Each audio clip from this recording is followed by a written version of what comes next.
कहानी शुरू होती है और हम एक लड़के सियोंग को देखते हैं।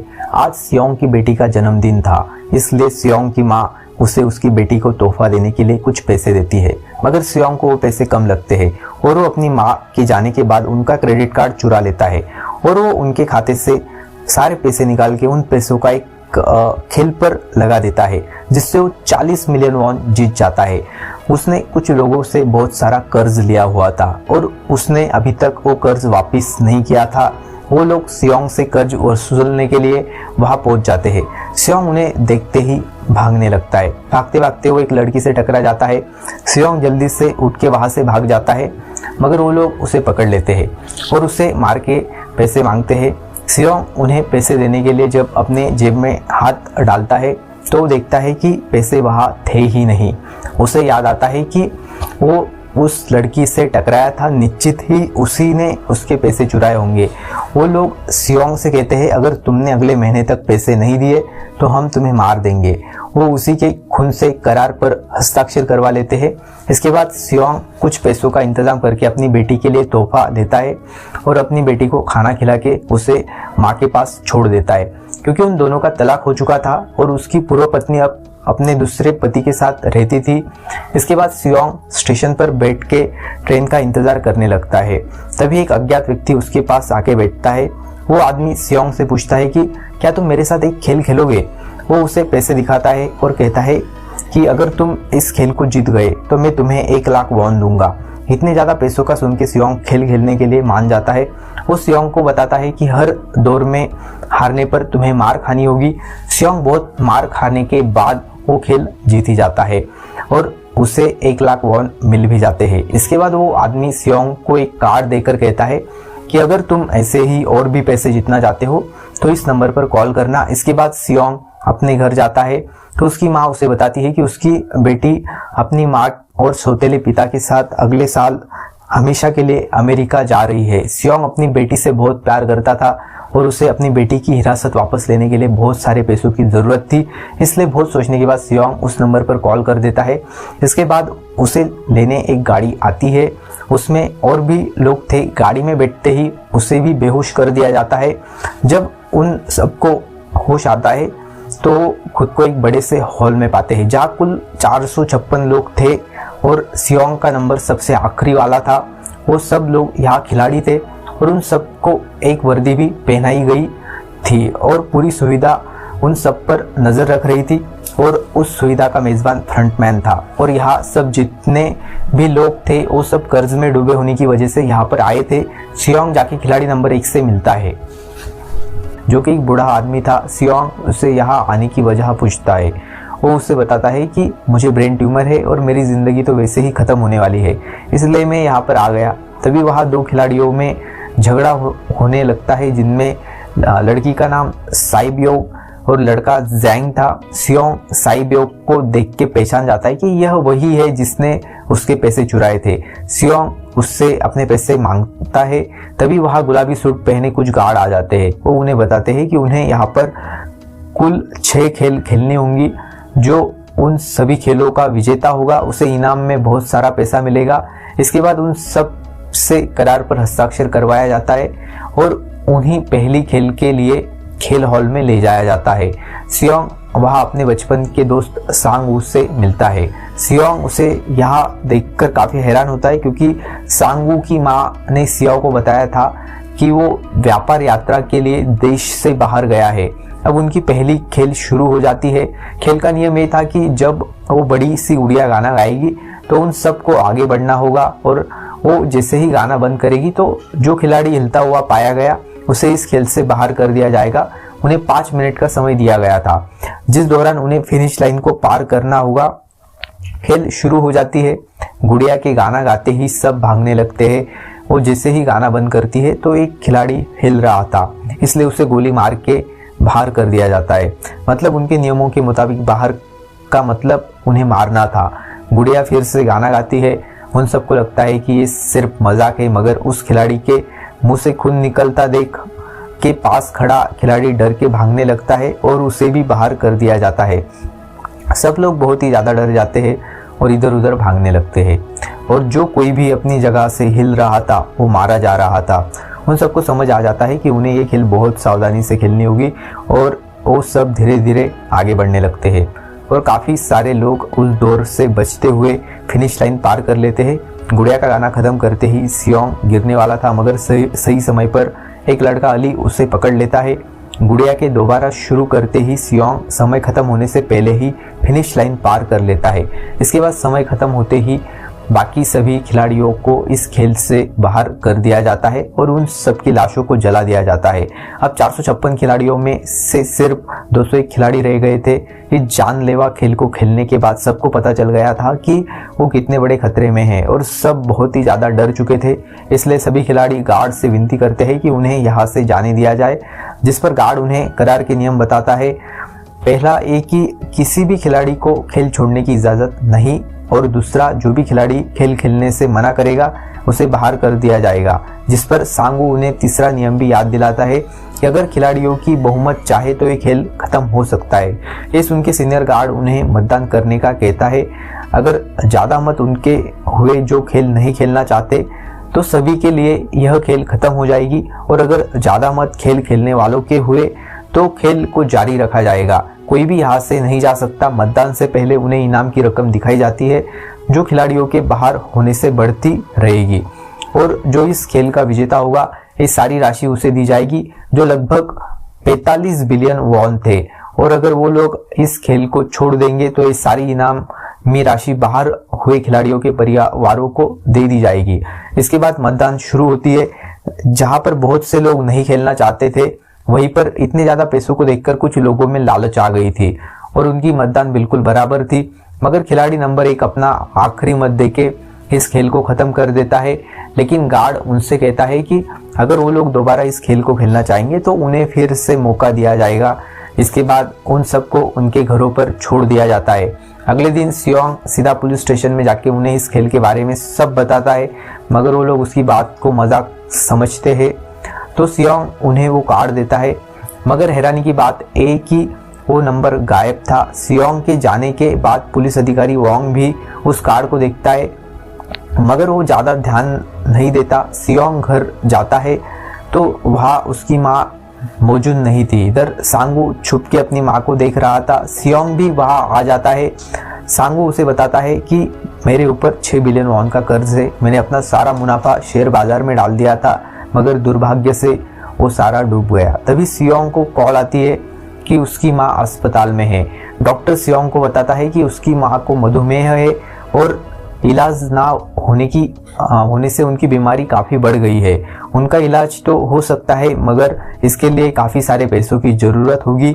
सियोंग की माँ उसे कहती है कि मैं इलाज नहीं करवा सकती, हमारे पास पैसे नहीं है, और जो पैसे थे वो सब तुमने उड़ा दिए। अधिकारी वांग की बाइक काफ़ी दिनों से गायब थी, इसलिए वो उसके फ्लैट में जाता है, जहां उसे उसी खेल का कार्ड दिखता है जो उसने पुलिस स्टेशन में सियोंग के पास देखा था।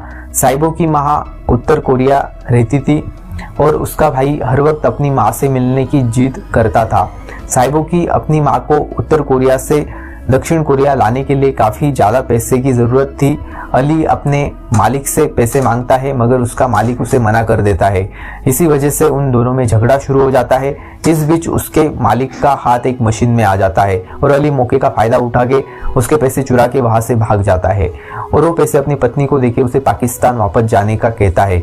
सांगू अपनी माँ से बात करता है, जिन्हें लगता है कि सांगू व्यापार यात्रा के लिए बाहर गया हुआ है, और वो काफ़ी खुश थी, इसलिए सांगू काफ़ी परेशान था।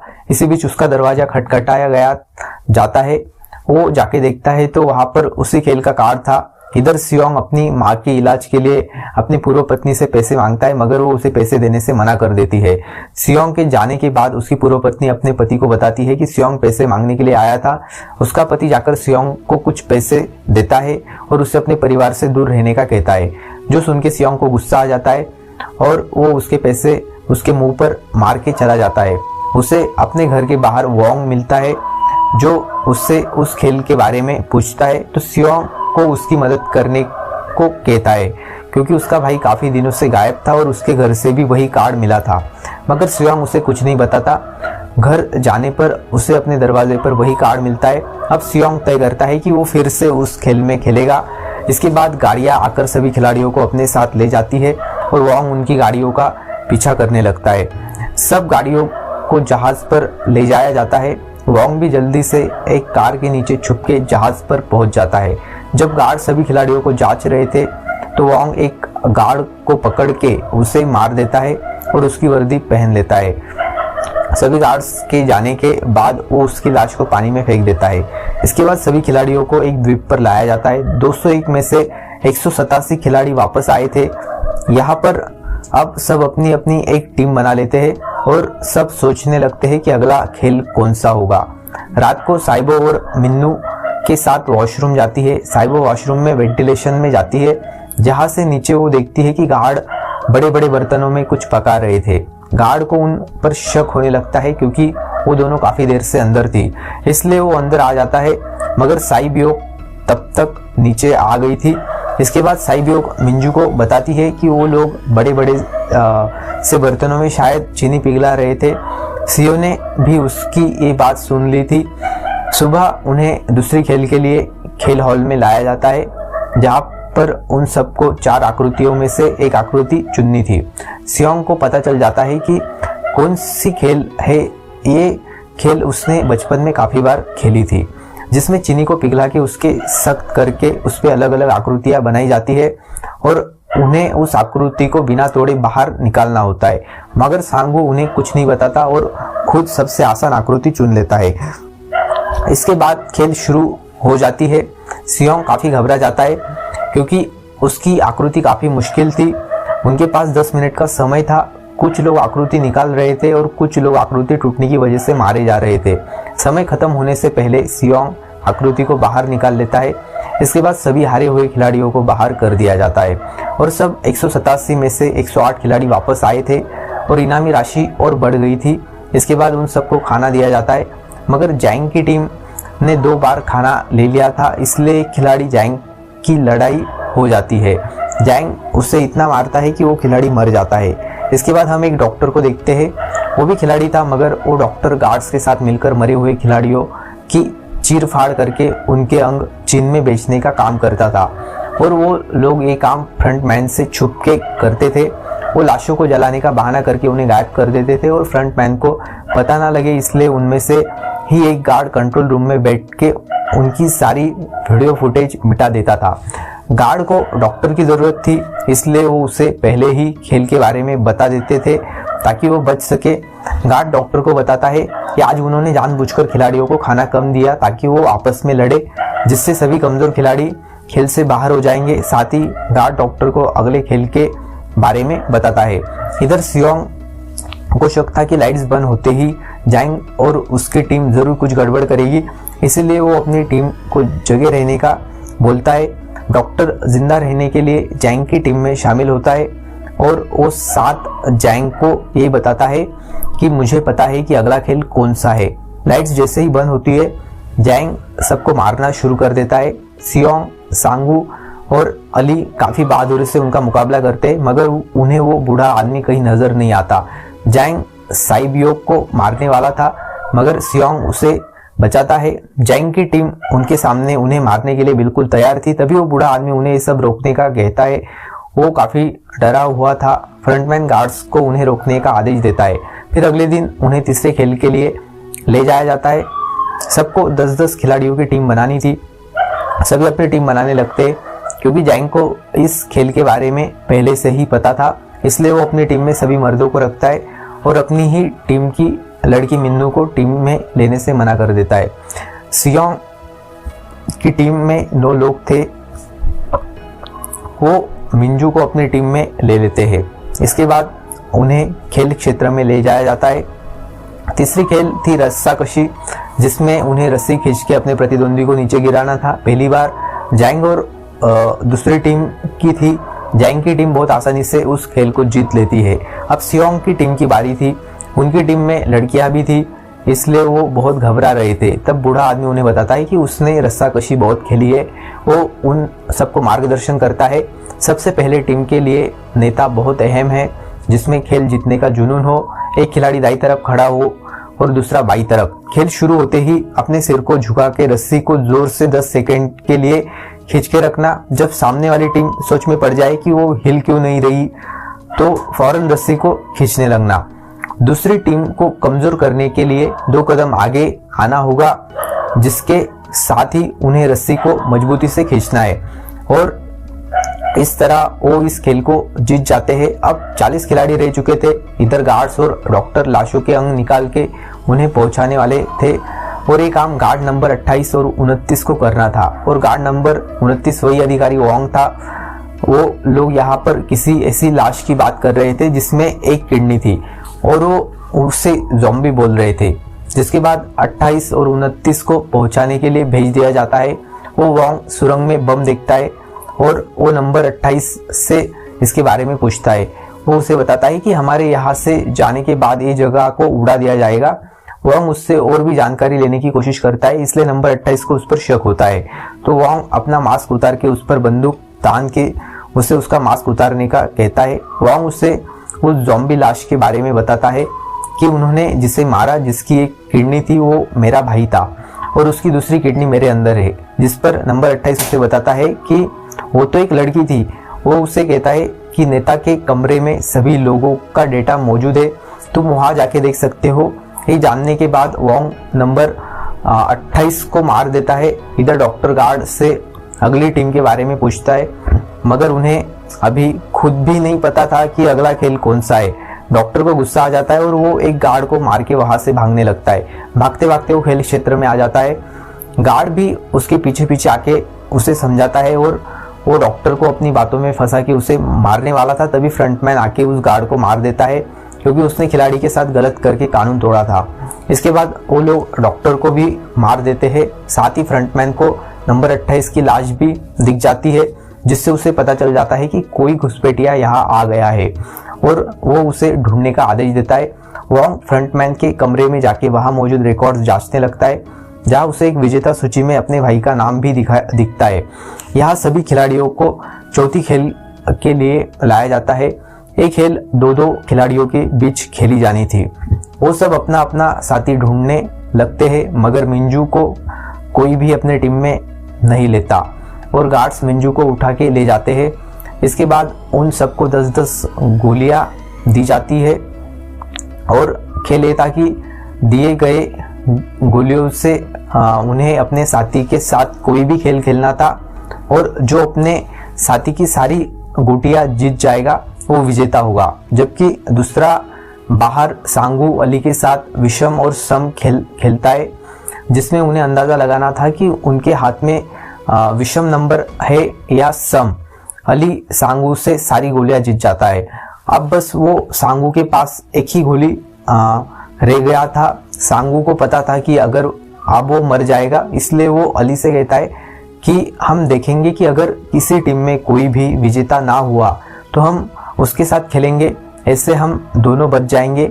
वो अली को एक बोतल में सारी गोटियां डाल के देता है और उसके वहां से जाने के बाद सांगू गार्ड को असली गोटियां देता है। अली जब उन गोटियों को जांचता है तो वहाँ पत्थर थे और वो मारा जाता है। उधर वो बूढ़ा आदमी खेल खेलने के लिए तैयार ही नहीं था, वो तो बस इधर उधर ही घूमा जा रहा था। सियोंग उसे खेल खेलने के लिए मना लेता है और वो भी विषम और सम खेलते हैं। वो बूढ़ा आदमी सियोंग से जीत रहा था, मगर जब सियोंग के पास एक गोली रह गई थी तो उस बूढ़े आदमी को भूल जाता है कि सियोंग ने क्या चुना था और वो अपनी गोटियां उसे दे देता है। जिसके बाद सियोंग उसे अपनी बातों में फंसा के उसकी सारी गोटियां जीत जाता है और वो गार्ड को अपनी गोटियां देता है। मगर इससे पहले वो बूढ़ा आदमी अपना आखिरी गोटी दिखाता वो दोबारा से इधर उधर घूमने लग जाता है। वो सियोंग से कहता है कि तुमने मुझे बेवकूफ़ बना के मेरी सारी गोटियां ले ली। वो खुद ही सियोंग को आखिरी गोटी भी दे देता है। सियोंग को काफ़ी बुरा लगता है और उसे उस पर दया आती है। उसके बाहर आते ही गार्ड उस बूढ़े आदमी को मार देते हैं। साइबोग जिस लड़की के साथ खेल खेल रही थी वो खुद ही आत्महत्या करके साइबोग को सारी गोटियां दे देती है क्योंकि वो जिंदा नहीं रहना चाहती थी। जैंग भी उस खेल को जीत जाता है और इसके बाद सभी लाशों को वहां से ले जाया जाता है। वो सब हॉल में आते हैं तो देखते हैं कि मिंजू अभी तक जिंदा थी और वो जैंग को ताने मारने लगती है इधर फ्रंटमैन को उसी गार्ड की लाश मिलती है जिसे कि वोंग ने उसकी वर्दी पहनी थी। फ्रंटमैन को उसके पास वोंग का आईडी कार्ड दिखता है। तब फ्रंटमैन को बताया जाता है कि सारे वीआईपी आ गए हैं। वीआईपी के आने के बाद फ्रंटमैन एक दूसरे मास्क पहने हुए आदमी को जाके बताता है कि सारे वीआईपी आ गए हैं, जिसके बाद फ्रंटमैन वीआईपी का स्वागत करता है और अगले दिन सभी को 5वीं खेल के लिए लाया जाता है। उन सबको एक एक नंबर चुनना था और इन्हीं नंबरों के हिसाब से उनकी बारी आएगी। सब अपना अपना नंबर चुन लेते हैं, जिसके बाद उन्हें खेल क्षेत्र में लाया जाता है। खेल का नियम ये था कि उन दोनों पुलों पर मौजूद 2 किस्म के कांच लगे हैं, एक टेम्पर्ड ग्लास और एक साधारण ग्लास। टेम्पर्ड ग्लास तो वजन सहन कर सकता है, मगर साधारण ग्लास पर पाँव रखते ही वो टूट जाएगा। खेल शुरू हो जाती है और सभी एक एक करके मरते जा रहे थे। सारे वीआईपी भी उन्हें देख रहे थे, सब भी एक दूसरे के पीछे चल रहे थे। सबसे आगे वाला खिलाड़ी साधारण ग्लास पर पाँव रख देता है, इसलिए डर के मारे जैंग आगे जाने का नाम ही नहीं लेता। तब वहाँ मिंजू आ जाती है। जैंग ने उसे धोखा दिया था, इसलिए वो उसे बदला लेने के लिए खुद भी उसके साथ नीचे कूद के मर जाती है। वहाँ पर एक आदमी था जो ग्लास कंपनी में काम करता था और उसे टेम्पर्ड ग्लास और साधारण ग्लास में अंतर पता था और वो उन्हें अपनी उस तकनीक से आगे ले जाने लगता है, मगर वीआईपी को ऐसे मज़ा नहीं आ रहा था, इसलिए फ्रंटमैन लाइट्स बंद कर देता है, जिससे अब उसे नज़र नहीं आता। अब सिर्फ आखिरी कदम ही बचा था और समय भी खत्म हो रहा था, इसलिए सियोंग उसे गिरा के कांच का पता लगवा लेता है और वो तीनों बिल्कुल समय पर पुल पार कर लेते हैं, जिसके साथ ही सारे शीशे टूट जाते हैं। वो आगे गार्ड को मार के उसके कपड़े चुरा लेता है। उनमें से एक वीआईपी को उस पर शक होता है और वो उससे उसका मास्क उतारने का बोलता है, जिस पर वांग उससे बोलता है कि मैं तुम्हारे कमरे में जाके दिखाऊंगा, और वो उसे वहां जाके इस खेल के बारे में सब कुछ पूछ के उसे बेहोश कर देता है। फ्रंटमैन को इस बारे में पता चल जाता है। गार्ड्स को पता चलता है कि वो सुरंग से समुद्र में निकल गया है। फ्रंटमैन उसे ढूंढने लगता है। वांग एक द्वीप पर आ जाता है। वो अंग अपने चिप को कॉल करके यहाँ पिकअप भेजने का बोलता है और साथ ही वो उसे सबूत के तौर पर वीडियो भेजने की कोशिश करता है, मगर वहाँ सिग्नल ही नहीं आ रहे थे। तभी फ्रंटमैन उसके सामने आ जाता है और वो उससे उसका मोबाइल देने का और साथ चलने का कहता है। वांग उस पर गोली चला देता है और उससे उसका चेहरा दिखाने को बोलता है। फ्रंटमैन अपना मास्क उतारता है तो उसे देख के वांग को यकीन नहीं आता कि फ्रंटमैन कोई और नहीं बल्कि उसका भाई था। फ्रंटमैन वांग को साथ चलने का बोलता है, मगर वांग मना कर देता है। तो फ्रंटमैन उसे गोली मार देता है और वो सीधा समुद्र में जाके गिरता है। साइबो के पेट में कांच लग गया था और उससे वहाँ काफ़ी खून बह रहा था। अब बस वो तीनों बचे थे। उन्हें इतने दिनों बाद काफ़ी अच्छा खाना दिया जाता है क्योंकि वो तीनों फाइनलिस्ट थे। खाना खाने के बाद गार्ड उनके आगे बर्तन उठा लेते हैं, मगर वो चाकू वहाँ पर छोड़ देते हैं, जिससे वो उठा लेते हैं। सियोंग को सांगू पर यकीन नहीं था क्योंकि वो एक स्वार्थी इंसान था, इसलिए वो सोता नहीं। दर्द की वजह से साइबियोग अभी सो नहीं पा रही थी, मगर सियोंग को इस बारे में नहीं पता था। वो उसे कहता है कि हम दोनों मिलके सांगू के खिलाफ खेल के जीत के यहाँ से चले जाएंगे, और साइबियोग को बताता है कि मैं यहाँ से पैसे जीतने के बाद अपनी माँ का इलाज करवाऊंगा और अपनी बेटी की हिरासत वापस लूंगा। साइबो भी उससे अपने बारे में बताती है कि मेरा एक भाई अनाथालय में है और मेरी माँ उत्तर कोरिया में, और अगर मैं जिंदा बच गई तो अपनी माँ को यहाँ बुलाऊंगी, अपनी माँ और भाई के साथ रहूंगी। वो सियोंग से वादा लेती है कि उन दोनों में से जो भी जिंदा बच के जाएगा उसे एक दूसरे के परिवारों का ख्याल रखना होगा। तभी सियोंग देखता है कि साइबो की हालत काफ़ी खराब हो रही थी और उसे डॉक्टर की ज़रूरत थी, इसलिए वो गार्ड्स को डॉक्टर भेजने का बोलता है, मगर कोई भी गार्ड अंदर नहीं आता। मगर थोड़ी देर बाद ही गार्ड्स फिल्म लेके अंदर आते हैं। सियोंग देखता है कि सांगू ने साइबियोग को मार दिया था। उसे सांगू पर बहुत गुस्सा आता है। इसके बाद उन दोनों का छठी खेल यानी आखिरी खेल के लिए लाया जाता है और इस खेल का नाम था स्क्विड गेम। और ये खेल काफ़ी सरल थी, यानी अगर कोई एक मर गया तो दूसरा जीत जाएगा, यानी अब उन दोनों को आपस में लड़ना था। खेल शुरू हो जाती है और वो दोनों एक दूसरे को काफ़ी बुरे तरीके से मारने लगते हैं।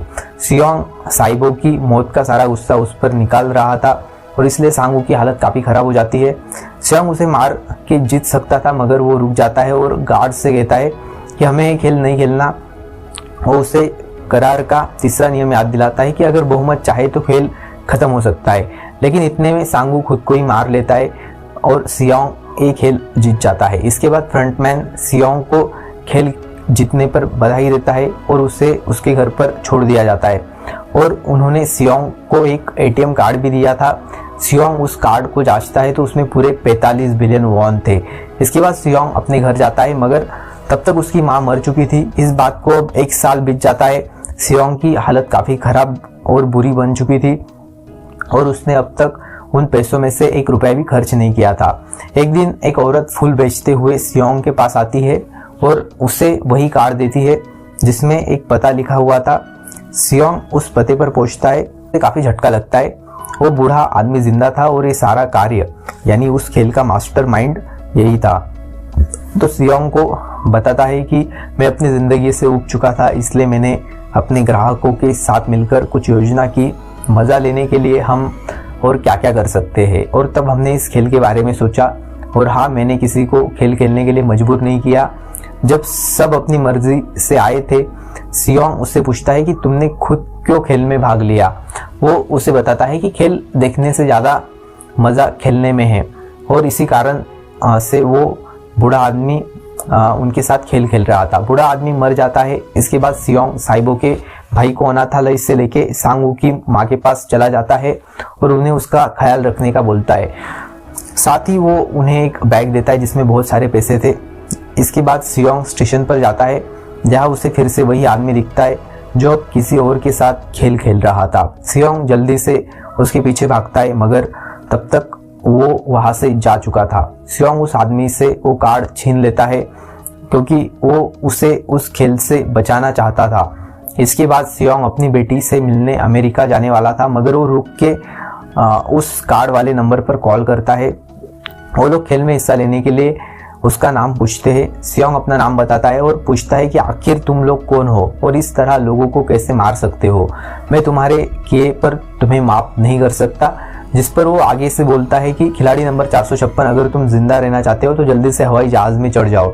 कॉल कट करने के बाद सियोंग हवाई जहाज पर चढ़ने की बजाय वापस पीछे मुड़ जाता है, यानी अब वो कुछ करने वाला है। और इसी सस्पेंस के साथ स्क्विड गेम सीजन 1 समाप्त हो जाता है। अगर आपको ये वीडियो अच्छी लगी हो तो कमेंट करके ज़रूर बताइएगा और इस वीडियो को लाइक ज़रूर कर देना और इस चैनल को ऐसे ही वीडियोस के लिए सब्सक्राइब जरूर कर देना क्योंकि स्क्विड गेम का जो 2nd सीजन आएगा वो आपको इसी चैनल पर मिलेगा। तो मिलते हैं उसी वीडियो में, तब तक के लिए धन्यवाद।